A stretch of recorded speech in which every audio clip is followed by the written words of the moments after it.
Hello. मेरा नाम है सृष्टि। उम्र अभी अभी 26 की हुई है। लोग कहते हैं कि मैं दिखने में थोड़ी ज़्यादा ही सुंदर हूँ, पर मैं तो बस इतना जानती हूँ कि मेरी कमर थोड़ी पतली है और चलते वक्त थोड़ा सा हिलते हैं, जिसकी वजह से गांव के लड़के पीछे पीछे घूमते रहते हैं। शादी को 4 साल हो गए।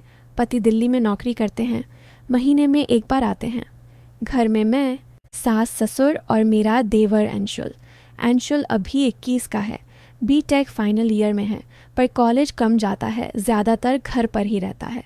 लंबा चौड़ा, गोरा, मूँछों की हल्की हल्की लाइन आने लगी है। आवाज़ भारी है। गांव वाले कहते हैं बड़ा हट्टा कट्टा हो गया है बेटा। मैं आपको अपनी ज़ुबानी सारी बात बताती हूँ जो मेरे साथ बीती, जो मैंने महसूस की। कुछ बातें ऐसी हैं जो शायद आपको गलत लगें, पर सच तो ये है कि मुझे भी पहले लगती थीं, पर धीरे धीरे सब साफ होता गया। हमारा घर पुराना है, बड़ा आंगन, बरामदा, ऊपर वाली मंजिल पर 2 कमरे। एक में सास ससुर सोते हैं, एक में मैं, और जब पति आते हैं तो वो अंशुल नीचे वाले बड़े हॉल में सोफे पर सोता है। गर्मी बहुत पड़ती है हमारे यहाँ।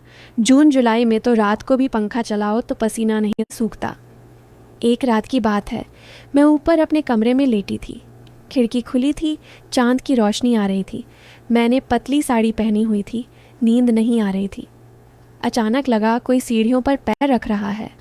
मैं चौंकी। धीरे धीरे आवाज़ ऊपर आई। दरवाज़ा खटका। मैंने पूछा, कौन? भाभी। मैं अंशुल, पानी पीने आया था, नीचे वाला मटका खाली है। मैंने सोचा अच्छा है। मैं भी प्यासी थी। उठी, दरवाज़ा खोला। वो अंदर आया। सिर्फ बनियान और लुंगी पहने था। चांद की रोशनी में उसका बदन चमक रहा था। उसने मटका उठाया, गटागट पानी पिया। पानी उसकी छाती पर गिर रहा था। बनियान गीली हो गई। मैं पास खड़ी थी। उसने मटका मुझे पकड़ाया। मेरे हाथ से छू गया उसका हाथ। गर्म था। मैंने भी पानी पिया। जब मैंने मटका नीचे रखा तो वो अभी भी खड़ा था। बोला, भाभी, बहुत गर्मी है ना? मैंने हंस कर कहा, हाँ आज तो हद हो गई। वो बोला, नीचे सोफे पर तो कीड़े काट रहे हैं, यहाँ ऊपर हवा अच्छी आ रही है। मैंने कहा, तो यहीं लेट जा, बिस्तर पर जगह है। उसने एक पल मुझे देखा, फिर बोला, सच में भाभी? मैंने हंसते हुए कहा, अरे लेट जा, मैं तो वैसे भी करवटें बदल रही हूँ, नींद नहीं आ रही। वो बिस्तर पर लेट गया। मैं भी लेट गई। बीच में थोड़ी सी जगह थी। पंखा धीरे धीरे चल रहा था। कुछ देर हम चुप रहे। फिर वो बोला, भाभी, आपकी साड़ी बहुत अच्छी लगती है, वो लाल वाली।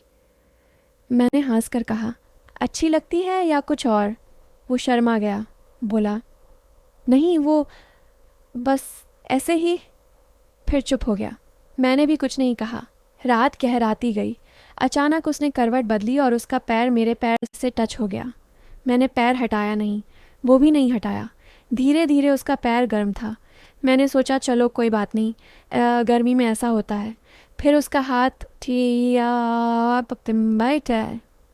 आ गया, जैसे सोते सोते आ गया हो। मैं सांस रोककर लेटी रही। उसका हाथ हल्का सा दबाव दे रहा था। मैंने कुछ नहीं कहा। रात भर हम ऐसे ही लेटे रहे। सुबह जब नींद खुली तो वो उठ चुका था, नीचे चला गया था। मुझे लगा शायद सपना था, पर मेरी साड़ी पर उसकी उंगलियों के निशान हल्के हल्के थे। अब से बातें बदलने लगीं। सुबह जब मैं नहा कर आती, बाल गीले, तो वो आंगन में खड़ा रहता। मैं जानबूझकर पल्लू थोड़ा रखती। वो देखता रहता। मैं मुस्कुरा देती। वो शर्मा जाता। एक दिन मैं रसोई में चाय बना रही थी। वो आया, पीछे से खड़ा हो गया। बोला, भाभी, चाय में इलायची डालना। मैंने पीछे मुड़कर देखा तो वो बहुत पास खड़ा था। उसकी छाती मेरी पीठ से टच हो रही थी। मैं रुक गई। वो बोला, भाभी, आपकी पिठ। मैंने हंसकर कहा, अच्छा, तो तू क्या करेगा? वो चुप हो गया। फिर बोला, कुछ नहीं, बस ऐसे ही। उस दिन के बाद वो जब भी मौका मिलता मेरे पास आकर खड़ा हो जाता। कभी मेरे कंधे पर हाथ रख देता, कभी मेरे बालों में उंगलियां फेर देता। मैं कुछ नहीं कहती थी। मुझे भी अच्छा लगता था। पति तो महीने में एक बार आते थे, वो भी थके हुए। एक दिन दोपहर में सास ससुर खेत पर गए थे। घर में सिर्फ हम दोनों थे। मैं कपड़े धो रही थी आंगन में। वो आया, मेरे पास बैठ गया। बोला, भाभी, मैं भी धो दूँ? मैंने हंस कर कहा, अरे तू क्या धोएगा, जा पढ़ाई कर। वो बोला, पढ़ाई तो हो गई, अब तो बस तुम्हें देखता रहता हूँ। मैंने उसकी ओर देखा। उसकी आंखें लाल थीं। मैंने कहा, क्या देखता है? वो बोला, सब कुछ। तुम्हारी आंखें, तुम्हारे होंठ, तुम्हारी गर्दन, तुम्हारी। मैंने कपड़ा छोड़ दिया। बोली, अंशुल, ये ठीक नहीं। वो उठा, मेरे सामने खड़ा हो गया। बोला, भाभी, मुझे नींद नहीं आती, रात भर तुम्हारी याद आती है। मैंने कहा, यह गलत है अंशुल, मैं तेरी भाभी हूँ। वो बोला, मैं जानता हूँ, पर दिल नहीं मानता। वो चला गया। मैं वहीं बैठी रही। दिल बहुत तेज़ धड़क रहा था। मुझे डर भी लग रहा था और कुछ अजीब सा अच्छा भी। उसके बाद कुछ दिन हम एक दूसरे से नज़र आकर बात करने लगे, पर उसकी नज़रें वही थीं। एक रात फिर वही हुआ। वो ऊपर आया। इस बार बोला, भाभी, आज बहुत गर्मी है, नीचे सो नहीं पा रहा। मैंने बिना कुछ नहीं कहा। वो लेट गया। इस बार उसने सीधे हाथ रख दिया। मैंने हाथ नहीं हटाया। उसका हाथ धीरे धीरे ऊपर सरकने लगा। मेरी सांसें तेज़ हो गईं। उसने कान में फुसफुसाया, भाभी, बस एक बार मुझे तुम्हें पूरी तरह। मैंने उसका हाथ पकड़ लिया। बोली, नहीं अंशुल, ये नहीं हो सकता। वो रोने लगा। बोला, मैं मर जाऊंगा भाभी, तुम्हारे बिना। मैंने उसे गले लगा लिया। वो मेरे सीने पर सिर रखकर रोता रहा। मैं उसके बालों में हाथ फेरती रही। उस रात कुछ नहीं हुआ। बस हम एक दूसरे के इतने करीब थे कि सांसें एक दूसरे में मिल रही थीं। सुबह जब वो उठा तो उसकी आंखें सूजी हुई थीं। मैंने उसे चाय दी। वो चुपचाप पीकर चला गया। फिर कई दिन हम ऐसे ही रहे। वो पास आता, मैं उसे गले लगा लेती। वो मेरे गले में मुंह छुपाकर रोता। मैं उसे चुप कराती। एक दिन उसने कहा, भाभी, मैं दिल्ली चला जाऊंगा, नौकरी ढूंढ लूँगा, यहाँ नहीं रह सकता। मैं चौंक गई। बोली, क्यों?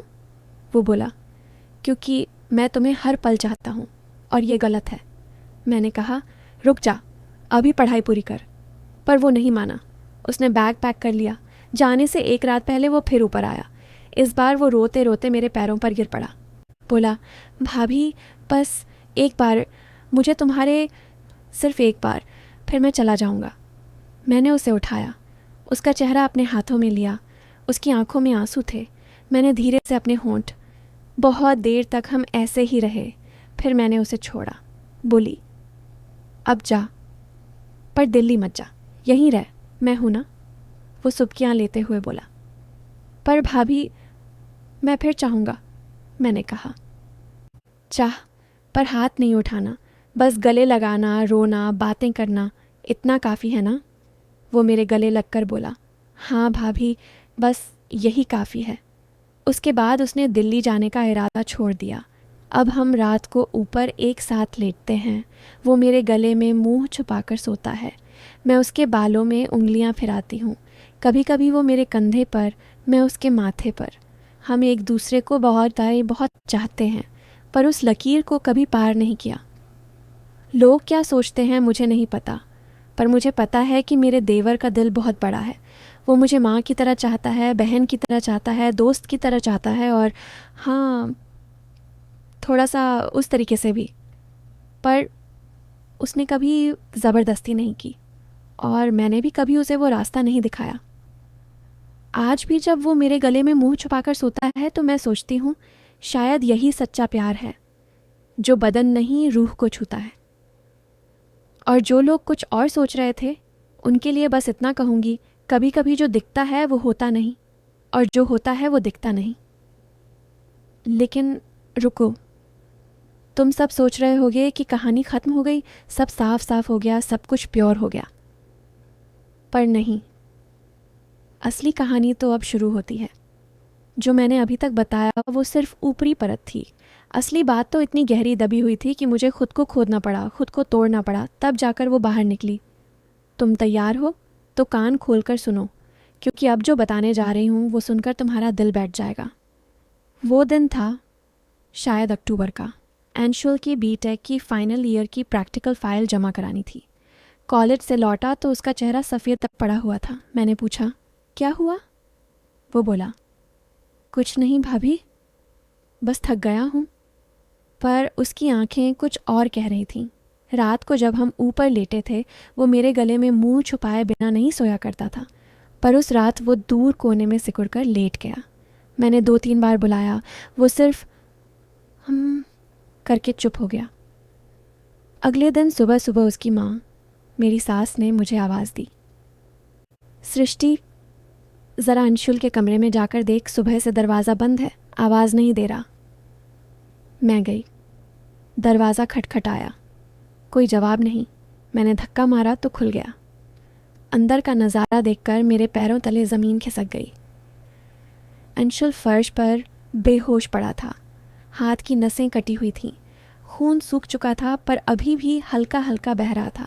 उसके पास एक डायरी पड़ी थी, खुली हुई, और उस डायरी के आखिरी पन्ने पर लिखा था, भाभी, अगर ये पढ़ रही हो तो मैं शायद जा चुका हूँगा।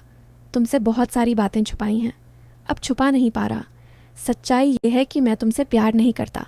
मैं तुम्हें बचाने की कोशिश कर रहा था 4 साल से। मैं चीख पड़ी। सास ससुर दौड़े आए, एम्बुलेंस बुलाई गई, अंशुल को अस्पताल ले गए। डॉक्टर ने कहा, खून बहुत गया है पर जान बच जाएगी, अभी कोमा में है।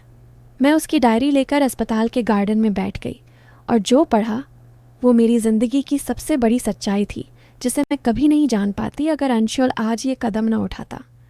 डायरी के पन्ने पलटते गई मैं, और मैं कांपती गई। पहला पन्ना 4 साल पुराना। आज भैया की शादी है।